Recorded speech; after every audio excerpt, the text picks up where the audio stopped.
Felder, member of Omegapsiphi fraternity for 61 years, born and raised in Sumter, South Carolina.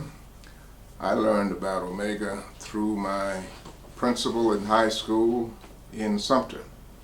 He was an Omega, and seems like everybody who was anybody in Sumter was an Omega. The preachers, the morticians, many of the school teachers, the coaches. So I learned about Omega early, and what really got me was they would do their Achievement Week program in our auditorium at Lincoln High School in Sumter. And when they went on that stage and sang that hymn, I was in. So I went to Clark in Atlanta, and that's where I pledged. And of course, the reason I pledged Omega was because anybody who was doing anything on Clark's campus was an Omega. Student body president was Omega, editor of the newspaper was Omega, all the class presidents were Omegas, except the freshman class, of course. So I just kind of fell into the Omega spirit. So on December 12th, 1958, at 8:20 p.m. in the evening, I was initiated into Omegapsiphi fraternity. Later on, 1959, the next year, I went to my first conclave, which was in New York at the old Hotel New Yorker. I went along. In those years, the conclave used to be held in December. It always started the day after Christmas. Why? Because in those days, most of the brothers were either teachers, and the holiday was the only time they had off. During the summer months, they were working on advanced degrees at various schools around the country. So that's why they set the Christmas holidays for the conclave. And that went on until 1961, and I'll talk about that in a second. But I went to that conclave. I was a junior at Clark College at the time, and Reverend J. Herbert Nelson, who had been the 6th District Representative and from Sumter, and a mentor of mine, came to me and he said, "Jimmy Felder, we're going to run you for second vice grand bosses." Now, I'm so new and so green in the fraternity, I didn't know second vice grand bosses was an undergraduate position. And he said, "Don't worry about it. We got it set up for you." So my opposition was a brother from Brooklyn. Hewlin Fierce was his name. He was a student at Morgan State College at the time. And he had all kind of activities for the undergraduates. They had them to come out to his house for parties and all of that. I went. And when the voting was done, I beat Hewlin Fierce 2-1 in his hometown. Now, who was his campaign manager? Earl Graves of Black Enterprise. Earl was at Morgan at the time. And we became close friends. And all of that Morgan crowd and I became close friends after that as well. If a little southern boy like you can come up here in our backyard and beat us, we got to be your friends more than your brothers. So we've had a strong relationship through the years as a result of that. Well, I got elected second vice grand bosses in December 1959. At the 1960 conclave, which was in San Antonio, the fraternity changed the rules so that we would meet every 18 months instead of every year. And the reason for that change was the 50th anniversary for the fraternity would be coming up in summer of 1961. So it would only been a short period of time between December 1960 and August 1961 for that conclave. So they just re-elected me. So I was re-elected second vice grand boss. And in the history book, there's an asterisk by my name because I was the only one to serve 2 terms as second vice grand boss.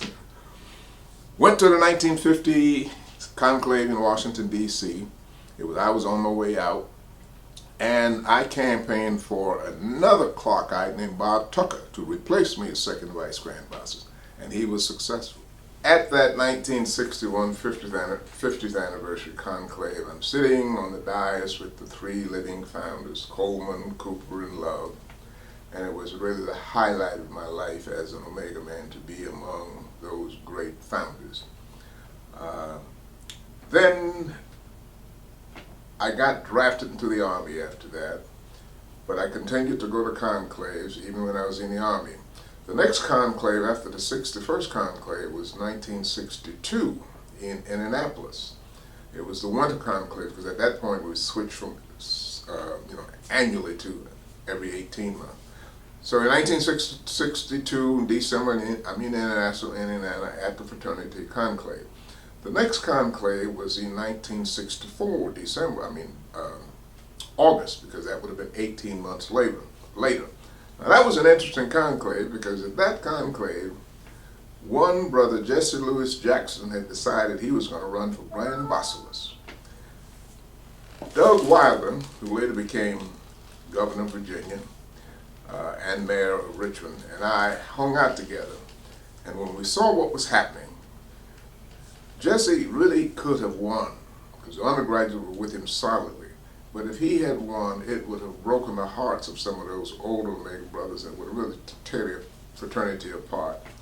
So Doug Wilder and I took Jesse out to lunch, and we said, Jesse, don't do it, don't do it. It's just don't do it, as we put it too. And he agreed, so he backed off.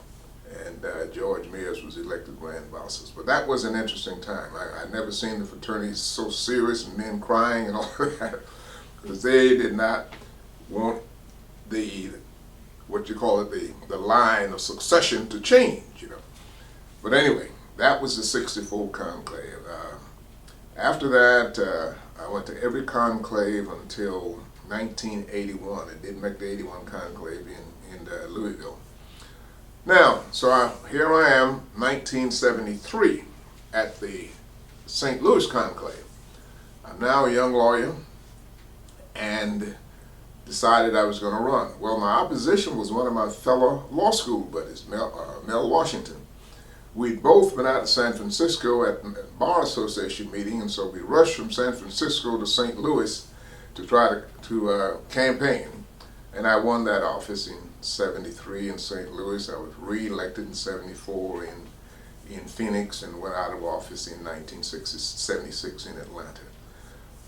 Later on, I would serve as advisor to the chapter at Allen University, and I also served as a counselor for Omicron Phi. Omega is a great organization.